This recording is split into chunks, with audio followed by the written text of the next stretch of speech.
Hare Krishna, welcome you all in the class. आज की Monday class में आप सभी का बहुत बहुत स्वागत है। तो होप आप सब अच्छे से होंगे। और आज हम श्रील प्रभुपाद की जो बुक है नारद भक्ति सूत्र, उसको हम कंटिन्यू कर रहे हैं। तो अभी हम जो है इसमें जो अलग अलग कैटेगरी थी उनका हम अच्छे से हम लोग ने पढ़ाई की। तो पहला जो हमने पढ़ा कि भक्ति का क्या महत्व है, राइट। तो उसमें हमने टोटल 14 चैप्टर कंप्लीट किए, राइट। उसके बाद हमने देखा कि भक्ति की परिभाषा क्या है। तो नारद मुनि ने भक्ति की परिभाषा बताई, उसको एक्सप्लेन किया 33 श्लोका तक, ठीक है। उसके बाद कि हम भक्ति की प्राप्ति का साधन क्या है ये देखा हमने 34 से लेके 50 श्लोका तक। उसके बाद हमने 4th चैप्टर कंप्लीट किया कि शुद्ध भक्ति और मिश्रित भक्ति में क्या अंतर है। तो वो हमने किया 51 श्लोका से लेके हमने कंप्लीट किया 73 श्लोका तक। हमने ये देखा कि डिफरेंस क्या है लक्षण के आधार पर, और भी कई आधार पर उन्होंने एक्सप्लेन किया कि शुद्ध भक्ति मिश्रित भक्ति में अंतर क्या है। तो जब हम अंतर को जानेंगे तो हम सही भक्ति करेंगे और मिश्रित और शुद्ध भक्ति को त्याग देंगे धीरे धीरे। तो ये अंतिम अध्याय है, इसमें बता रहे हैं अगर ये सब हम जान लेते हैं तो सिद्धि की प्राप्ति कैसे हो। तो ये 74 से 84 ये 10 चैप्टर हैं जो कि अंतिम चैप्टर हैं। और इसमें हम अच्छे से देखेंगे कि किस तरह से अगर हमने ये समझ लिया कि भक्ति क्या है, शुद्ध भक्ति क्या है, डिफरेंस क्या है शुद्ध भक्ति और मिश्रित भक्ति में, तो सिद्धि की प्राप्ति कैसे की जा सकती है। तो आज हम पढ़ेंगे सूत्र नंबर 74।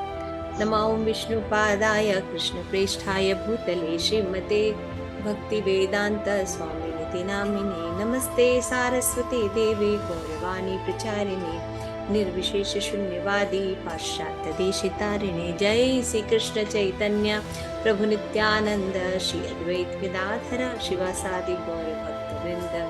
हरे कृष्ण कृष्ण कृष्ण हरे हरे, हरे राम राम राम हरे हरे। श्रील प्रभुपाद की जय। आप सभी गौर भक्त की जय।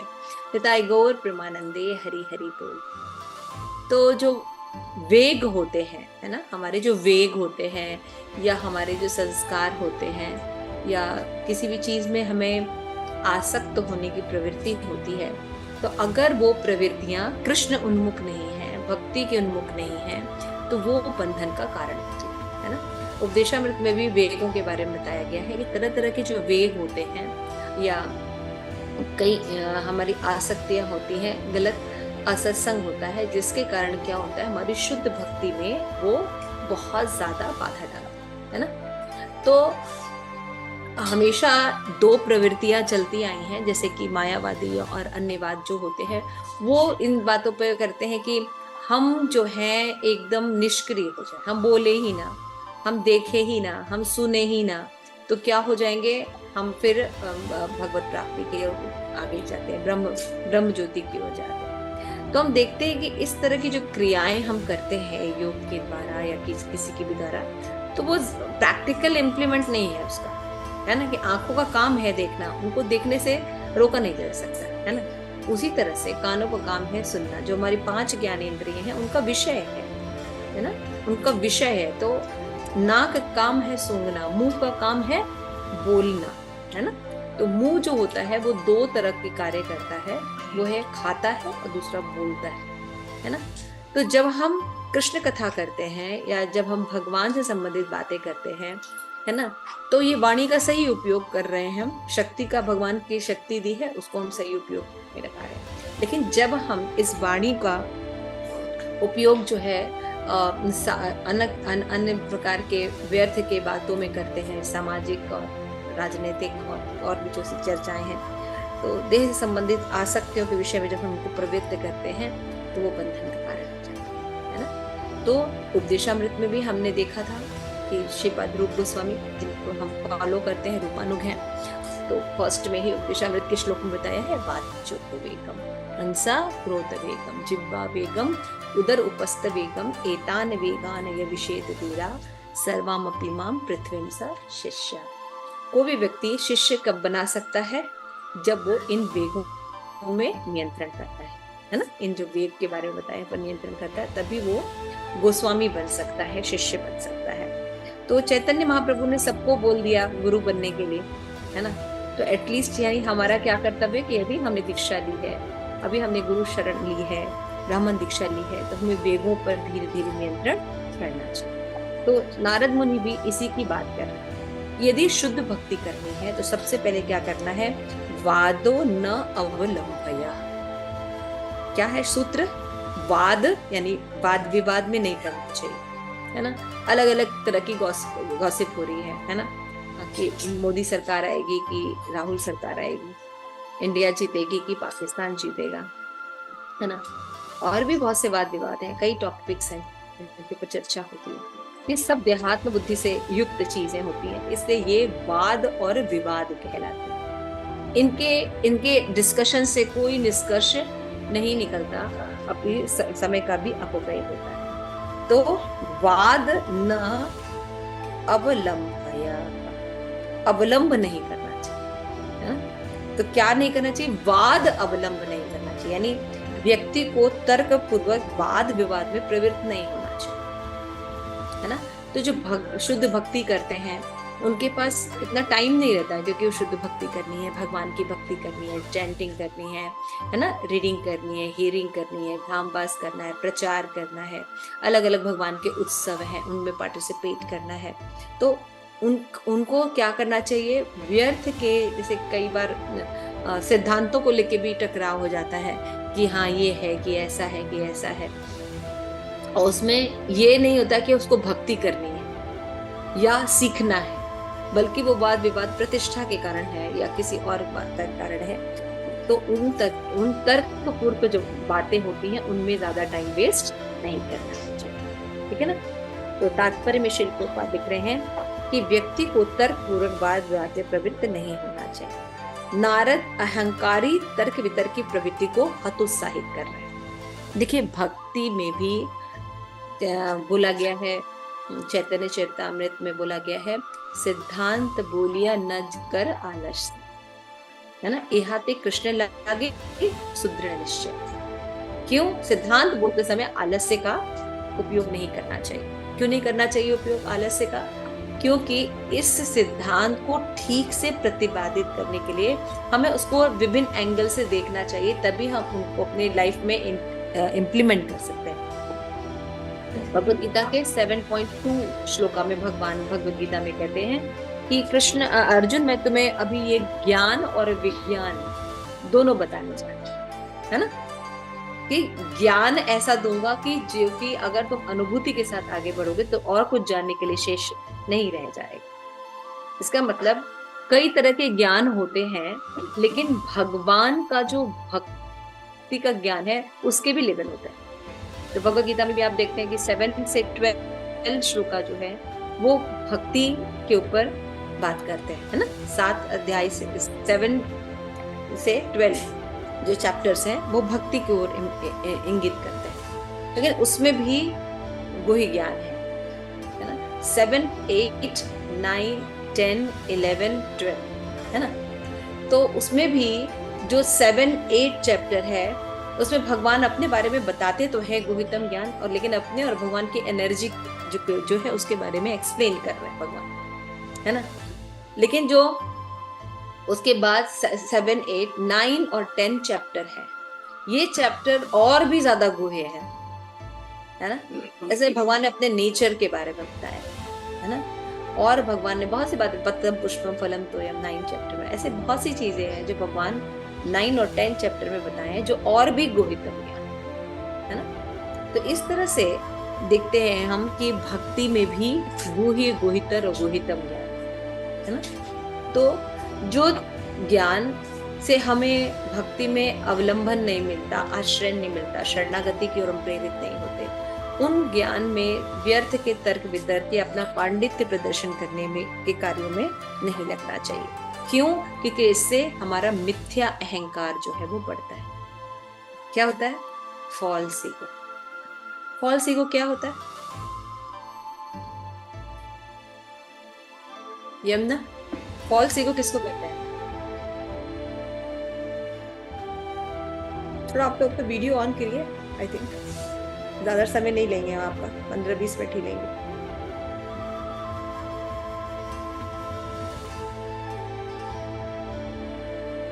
यमुना सुंदरी आप हैं क्लास में? राजेश्वरी आप हैं क्लास में?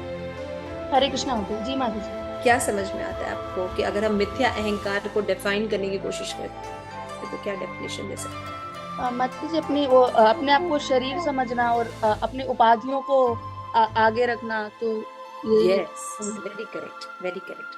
कि मिथ्या अहंकार का मतलब होता है कि अपने को देहात्म बुद्धि में रखना, है ना।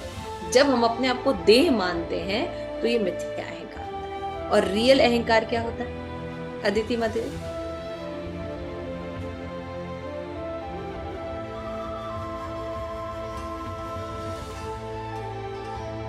अच्छा चलिए, हेतु की माता जी, रियल अहंकार क्या होता है? अपने आप को भगवान का दासानुदास समझना। Yes, very good. जब हम भगवान को, अपने आप को एक अणु आत्मा, भगवान के कृष्ण के दास के रूप में देखते हैं, तो ये परसेप्शन, ये बातें, ये कार्य जो है वो क्या है, सही है ना। तो यहाँ पे हमें कौन से तर्क वितर्क में नहीं रहना है? जिन तर्क वितर्क में हम मिथ्या अहंकार को ज्यादा पल्लवित करते हैं, ठीक है। तो यहाँ पे नारद मुनि कह रहे हैं 74 श्लोका में, वादो ना अवलंबय, अवलंबन नहीं करना चाहिए। क्या नहीं करना चाहिए? जो तर्क वितर्क की बातें हैं। तो अपनी बहस की कला का अभिमान करने वाला तथा दूसरों को हराने के उत्सुक व्यक्ति विनम्रता खो देता है। क्यों नहीं करना चाहिए? उसका रीजन बता रहे हैं। ये सब पॉइंट्स लिखने चाहिए आप लोगों को। सबसे पहला पॉइंट है कि मिथ्या अहंकार को ये तर्क वितर्क जो है बढ़ाते हैं, इसलिए इसमें पार्टिसिपेट नहीं करना चाहिए भक्तों, क्योंकि उनका जो मार्ग है, उनका जो लक्ष्य है वो शुद्ध भक्ति का है ना। और मिथ्या अहंकार शुद्ध भक्ति में बाधक होते हैं, इसलिए भक्तों को तर्क वितर्क में नहीं रहना चाहिए ना। क्योंकि ये जो बाहर जो अननेसेसरी बहसबाजी है, इससे होता क्या है, इसमें जीव जो है एक अपना विशेष गुण खो देता है, जो कि भक्ति के लिए सर्वमान्य है। वो है विनम्रता, हम्बलनेस, है ना। जब हम अपने अहंकार का प्रदर्शन करेंगे तो हम्बल रहेंगे? नहीं रहेंगे ना। तो हम्बलनेस का को हम कैसे परिलक्षित करते हैं? अगर हमें विनम्रता शो करनी है तो हमें कैसे परिलक्षित होती है विनम्रता? प्रेम मंजरी।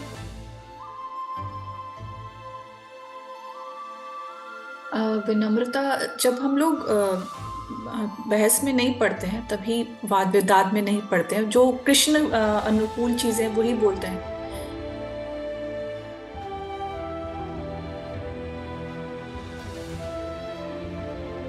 ह्यूमिलिटी तो बेसिकली अपने आप को दास अनुदास समझना और उसी बेस पे काम करना, that is humility. And instructions का फॉलो करना, which is very important. Basic में उसी को ह्यूमिलिटी, अपने गुरु की इंस्ट्रक्शंस को फॉलो करना इज ह्यूमिलिटी।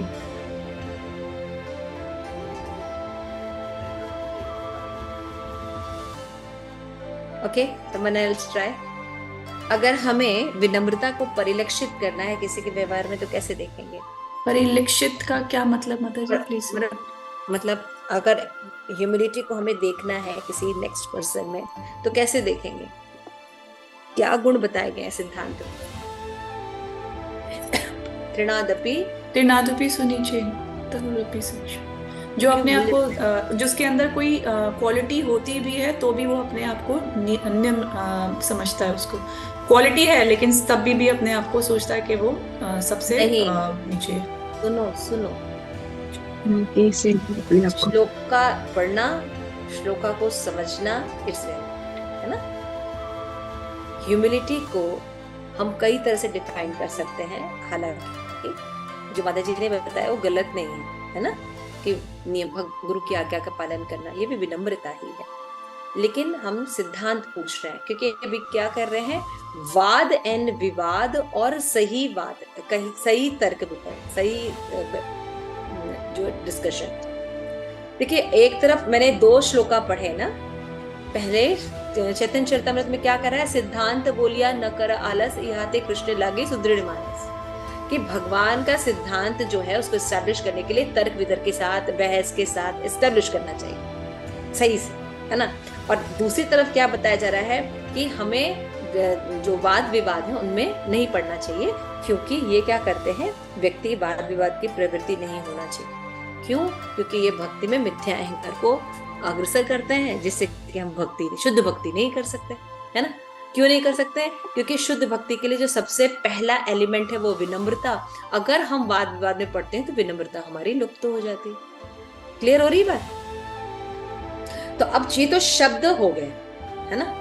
तो हम ये समझने की कोशिश कर रहे हैं कि विनम्रता को अगर परिलक्षित किया जाता है, या परिलक्षित करें या देखने की कोशिश करें किसी के व्यवहार में या अपने जीवन में, तो हम कैसे देखेंगे कि विनम्रता कैसे होती है। एकदम सिंपल सी बात है कि हम ये चैतन्य महाप्रभु ने कहा है कि विनम्रता 4 चीजों से परिलक्षित होती है व्यवहार में। तृणादपि सुनीचे, फर्स्ट।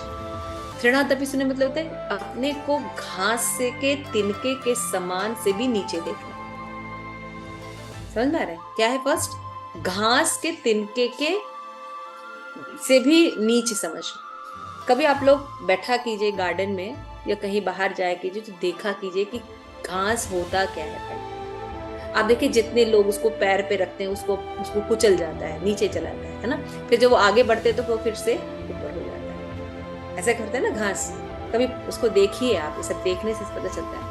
तो यहाँ पे चैतन्य महाप्रभु की घास पे जो सारे लोग चल रहे हैं, कर रहे हैं, सारी क्रियाएं कर रहे हैं, जिससे उसको हानि पहुंच रही है, लेकिन फिर भी वो सब कुछ सहन करता है और आता है। इसका मतलब क्या है कि घास जो इतना कुछ सहन कर रहा है, शीत, पानी, वर्षा, ये सब भी, ताप भी सह रहा है, सुख दुख जो भी है सब सह रहा है। और कैसे सहता है? फिर सहता है और फिर वापस खड़ा हो जाता है। तो कहा जा रहा है घास से भी नीचे, घास के तिनके के भी से भी नीचे अपने को समझना है। तो घास की तुलना क्यों की गई है और उससे भी नीचे क्यों की गई है? तो हमारे आचार्य बताते हैं जो घास होता है वो कम से कम अपनी उसमें रहता है, प्रकृति में रहता है ना। कि घास जो है वो उसको अगर कोई पैर रखता है तो फिर वो झुक जाता है, उसको सहता है, और जब वो उस पर से वो लोड हट जाता है तो वापस खड़ा हो, है ना। यानी घास जो है अपनी जो ये जानता है कि वो एक पेड़ है, ये जो भी है वो चीजों में बना रहता है, जड़ है, अपने आप को जड़ मानता है ना। लेकिन हम चेतन है लेकिन अपने आप को जड़ मानते हैं। समझ आ रहा है? हम क्या है? कॉन्शियस बीइंग है ना, हम आत्मा है, लेकिन अपने आप को मानते क्या है? शरीर, है ना। यानी हम जो है वो मानते नहीं, और जबकि वो जड़ है और अपने आप को जड़ समझ रहा है। इसलिए हमें घास से भी नीचे आ। ये आचार्यों के कमेंट्स है ना। क्या क्या कमेंट है? घास जड़ चीज है, वो अपने आप को जड़ मान रही है। समझ में आ रहा है ना? भौतिक तत्वों का बना हुआ है तो उसको जड़ है वो इसलिए अपने आप को जड़ ही समझ रही है। तो कम से कम वो जो है वो तो मान रही है। हम तो उससे भी गए गुजरे, हम हैं चेतन और खुद को जड़ मानते हैं, है ना।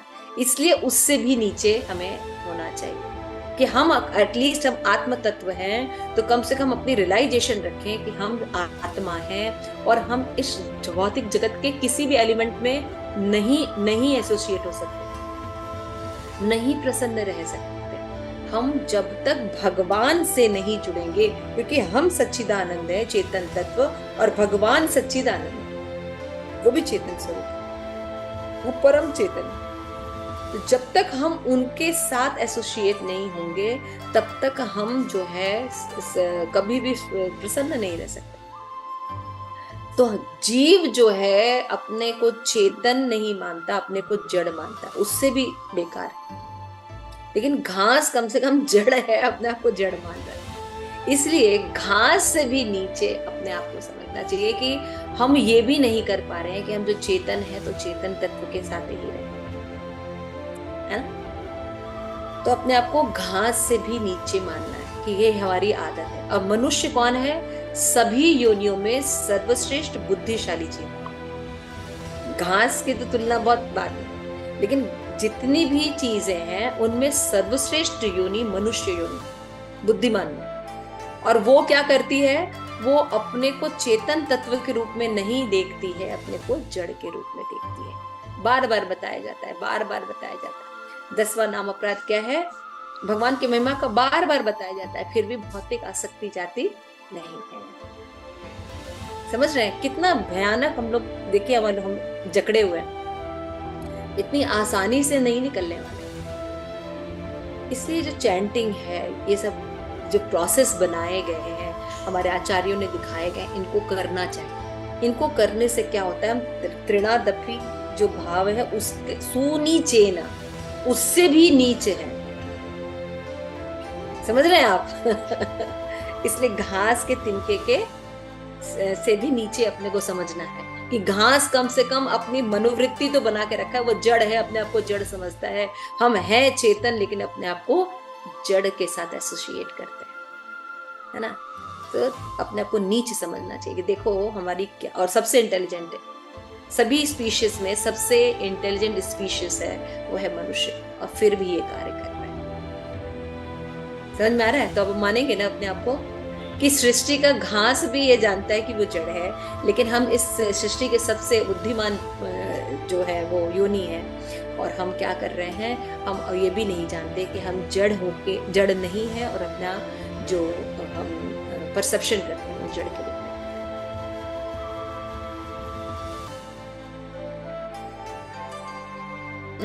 तो जब कभी अहंकार हो ना, तो घास को देखना चाहिए, और फिर घास को देख के क्या देखना चाहिए कि घास कम से कम अपनी चेतना में तो रहता है, हम तो अपनी चेतना में भी नहीं रहते। अब बुद्धिमानी का, पांडित्य का, हम बहुत अच्छी क्लास दे रहे हैं, हम बहुत अच्छे सिद्धांत समझ रहे हैं, हम ये कोर्स कर रहे हैं, हम ये कोर्स कर रहे हैं, हमने भक्ति वैभव कर लिया, हम ये कर लिया, डंके पीसते, है ना। शिल प्रभुपाद लिखते हैं, भक्ति नाही वेद नाही नाम खूब डरो, भक्ति वेदांत नाम तुम्ही सार्थक करो, बड़ो कृपा कोइले कृष्ण अधमेर प्रति। कि नाम तो बड़े बड़े दे दिए, भक्ति वेदांत, और न भक्ति आती है न वेदांत आता है मुझे। तो अब आप मेरा नाम सार्थक कीजिए भगवान, आप ही मेरा नाम सार्थक कर सकते हैं, है ना। तो तृणादपि मेंटली हम कैसे एक्सेप्ट करेंगे, उसके लिए आचार्य इस सब से विचार देते हैं। समझ में आ गया? कहना घास के तिनके के समान है, ठीक है, हम एक्सेप्ट भी कर लेते हैं, लेकिन हम मेंटली कर नहीं पाते हैं। तो बहुत अच्छी कमेंट्री हम पढ़ रहे थे, उसमें ये बात लिखी थी कि घास जो है वो जड़ है, अपने आप को जड़ मानता है, लेकिन जीव चेतन है, लेकिन अपने आप को जड़ मानता है, और है सबसे बुद्धिमान सब योनियों में, सभी योनियों में सबसे बुद्धिमान। तो यहाँ पे जब हम सोचते हैं, तो हम सोचते हैं, देखो हम जब कभी अभिमान हो तो ये मेरे अंदर ये विचार तुरंत आता है कि घास भी अपनी आइडेंटिटी जानता है, लेकिन हम तो अपनी आइडेंटिटी ही नहीं जानते और इतनी बड़ी बड़ी बातें करते हैं। आई ना विनम्रता, घास से भी नीचे, है ना। तो आचार्य ऐसे एक मानसिकता देते हैं, तृणादपि सुनीचे। फिर तरो रिवा सहिष्णुना, है ना। पेड़ जो होते हैं वो भी बहुत सहन करते हैं, है ना।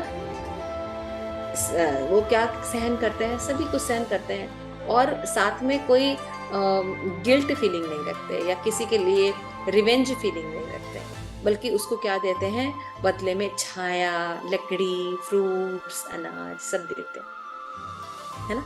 तो इस तरह हमें ये देखना चाहिए कि जो पेड़ है वो सब कुछ हमारे दुर्व्यवहार को सह कर भी हमें जो है वो नहीं देते, क्या बोलते हैं, ईर्ष्या या अपने अंदर दुर्भाव नहीं रखते, बदला लेने की भाव नहीं रखते, है ना।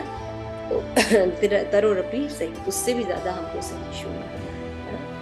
और अमानवी न मानते, हमें हमेशा ये ध्यान रखना चाहिए कि अगर हम इतने इंटेलिजेंट होते तो हम यहाँ क्या कर रहे हैं, है ना। तो इस दुनिया में रहने का मतलब है कि हमारे अंदर आसुरिक प्रवृत्ति है, हम भगवान बनने आए हैं यहाँ, है ना।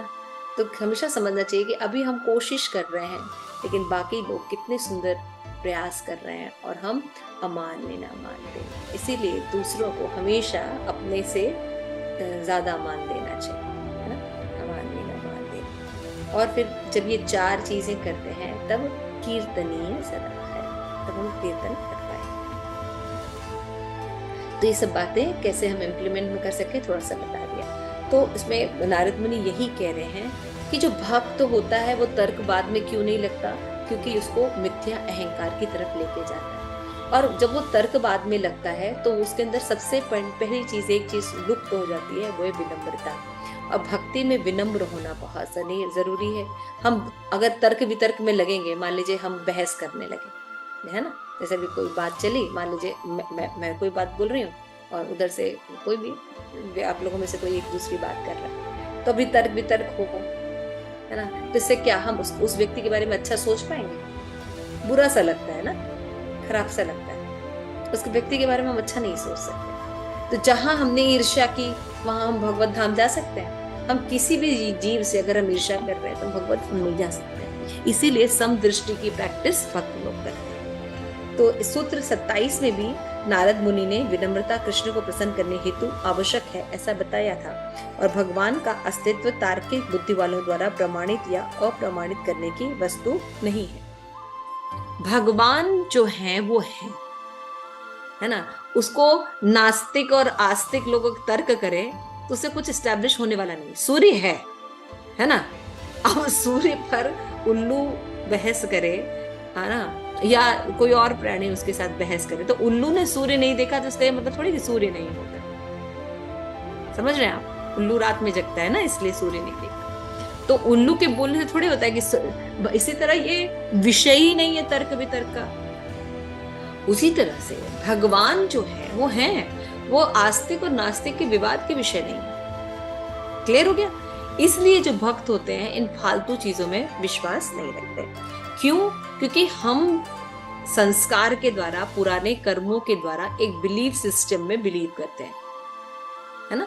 संस्कार होते हैं हमारे पीछे के कर्मों के द्वारा, जो हमारी प्रवृत्ति होती है उसके कारण हम ना एक सिस्टम में ही बिलीव करते हैं, है ना।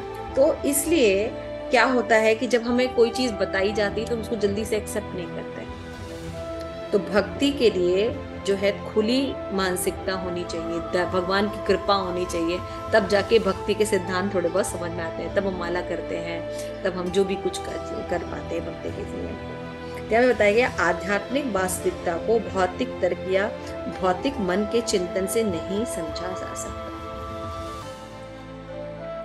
तो मेरा विषय है आप लोगों के लिए, यहाँ पे शब्द लिखा हुआ है कि आध्यात्मिक वास्तविकता को भौतिक तर्क, भौतिक मन के चिंतन से नहीं समझा जा सकता। थोड़ा एक्टिविटी करके दिखाइए क्यों। आध्यात्मिक चीजों को भौतिक मन और भौतिक तर्क से नहीं समझा जा सकता। कुछ पॉइंट्स लिखिए क्यों। अपने पेपर पेन में फटाफट लिखिए। समझ में आ रहा है? ये लाइन लिखिए ना कि आध्यात्मिक चीजों को भौतिक से क्यों नहीं समझा जा सकता, क्या कारण है। तो 2-4 पॉइंट लिखिए, ज्यादा नहीं। आपको 2 मिनट का टाइम दिया जा रहा है।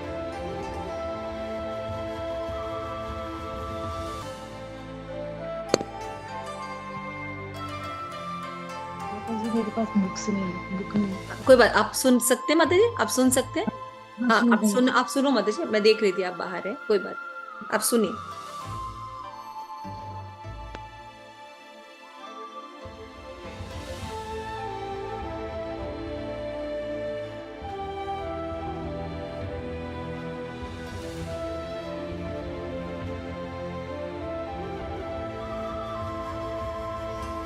ठीक है, किसी ने लिखा?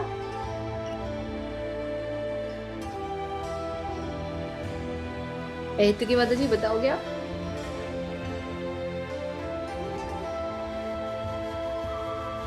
क्यों नहीं जान सकते हम आध्यात्मिक वास्तविकता को भौतिक तर्क और मन से? क्योंकि माता जी आध्यात्मिकता तो मतलब जैसे स्पिरिचुअलिटी मतलब भगवान के जैसे गोलोक धाम में होती है, तो उसका भूलोक से वैसे भूलोक से तो ज्यादा कुछ लेना देना होता नहीं है। यस, एक पॉइंट बहुत सुंदर बताया माता जी ने कि स्पिरिचुअल वर्ल्ड का और मटेरियल वर्ल्ड में अंतर ये कि स्पिरिचुअल वर्ल्ड में भौतिकता होती ही नहीं है। तो भौतिकता क्या होती है माता जी? जो भौतिकता वर्ल्ड में नहीं होती है। हमारे मतलब इच्छाएं, हमारी काम वासना और ये सब हमारे मस्तिष्क पे मतलब हावी रहती हैं।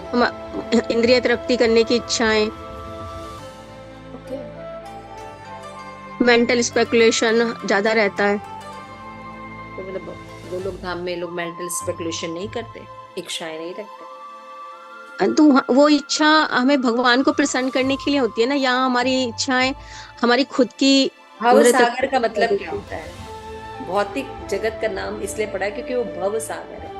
भव सागर क्या है? क्यों दुखों का सागर है। दुखों का सागर है। क्या दुख है?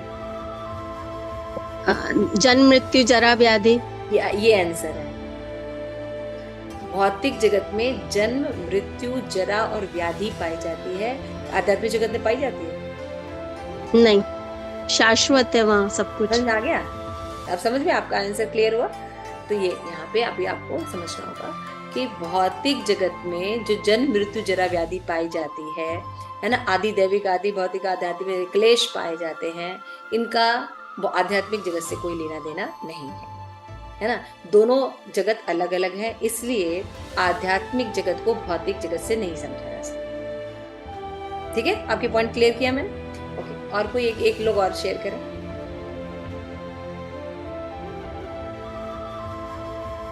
कोई भी बोलना नहीं चाह रहा है, क्लास बंद कर दो प्रेम मंजरी। किसी के पास टाइम नहीं है, हम झूठ मूठ कर इतना बहस कर। हमको बस क्लास दे देना चाहिए और इन लोग का वीडियो ऐसे ही बंद रहना चाहिए और हरे कृष्णा सबको छोड़ देना चाहिए। सब बहुत बिजी है, मेरे से ज्यादा बिजी है लोग। पद्मा माता जी शायद चले गए, नंदी मुखी माता जी चले गए। यस, यमुना सुंदरी।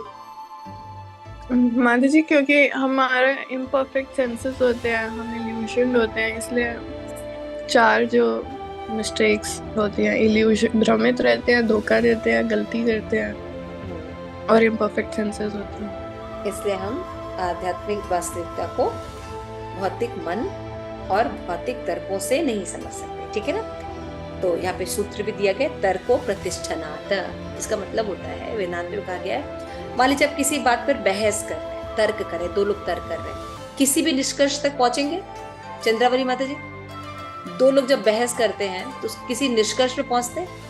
नहीं, दोनों जने एक दूसरे के पराजय वो करना। भी नहीं पहुंचते। क्यों? क्योंकि हाँ। वो उसकी बात एक्सेप्ट नहीं कर रहा, वो उसकी बात एक्सेप्ट नहीं कर रहा, दोनों टाइम वेस्ट कर रहे हैं। हाँ। इसलिए यहाँ पे इस तर्क वितर्क का कोई मतलब नहीं।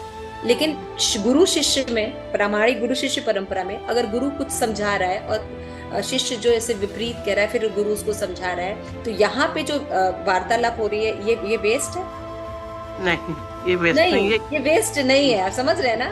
अभी हमने दो शब्द बोले ना, एक तो बोला सिद्धांत बोलिया कि जीव न कर आलस्य।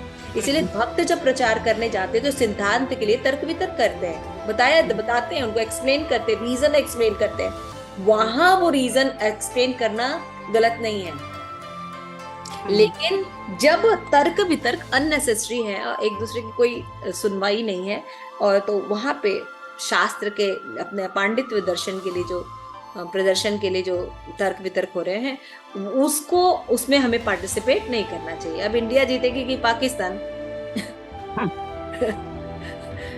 मतलब ऐसे कई केसेस आए हैं कि इंडिया जब मैच हारी है, कितने लोग पागल हो गए हैं, कितने लोग डिप्रेशन में चले गए हैं और कितने लोगों की तबीयत खराब हो गई थी वर्ल्ड कप में। आपको पता है ये बात? लिटरली लोग एकदम पैरालाइज टाइप के हो गए जब इंडिया मैच हारी है। यानी कितने आसक्त रहे हैं कि उसको इतनी आसक्ति के साथ देख रहे हैं कि उनके सुख दुख को अपना सुख दुख मान के। तो उससे क्या लाभ हुआ? कोई लाभ हुआ? बल्कि इंटरनेट का खर्चा भी लगा देखने में, है ना? और भाई इंडिया को भी पैसे मिले, पाकिस्तान को भी पैसे मिले, भले वो हारी, है ना, लेकिन हमें क्या मिला? हम तो अपना सब कुछ टाइम भी वेस्ट किए। इसलिए जो मनोधर्म का चिंतन है सदैव अपूर्ण होता है। समझ में आ गया? तो मन के धर्म से अगर कोई वाद विवाद करता है, उसमें कोई प्रामाणिक आचार्यों का कोई सिद्धांत नहीं है, कोई क्लेरिफिकेशन नहीं है, कोई स्टडी नहीं है, तो वो ज्ञान जो होता है अज्ञान होता है, और अज्ञान सदैव अपूर्ण होता है। अपूर्ण ज्ञान पर कभी भी तर्क वितर्क नहीं किया, है ना। हिंदू सरकार बनेगी कि मुस्लिम सरकार बनेगी, यहाँ धर्म परिवर्तन हो रहा है, वहां धर्म, ये ऐसा हो गया, वो वैसा हो गया, ये मस्जिद हमने तोड़ दिया, ये मंदिर तोड़ दिया, अब उसको लेके बैठे रहे, नरसंहार, है ना। तो शिल प्रपात बताते हैं देहात्म बुद्धि से जब हम किसी को देखते हैं, ये हिंदू है, मुस्लिम है, अमेरिकन है, तो ये किसी भी निष्कर्ष पर नहीं पहुंचेंगे। क्यों? क्योंकि ये तर्कहीन जो ज्ञान है, अज्ञानता है, इसका एंड भी अज्ञानता में ही होगा, है ना। लेकिन अगर आप तर्कपूर्ण चिंतन में कहते हैं आप शरीर नहीं आत्मा है और भगवान कृष्ण के अंश हैं, इसको आप एक्सप्लेन करने में अपना लगा रहे हैं, तो यहाँ आपका जो वार्तालाप है ये आपको कहाँ लेके जाएगा? भगवान की तरफ लेके जाएगा, भगवान की भक्ति की तरफ लेके जाएगा, जो कि जीवन का लक्ष्य है। ठीक है ना।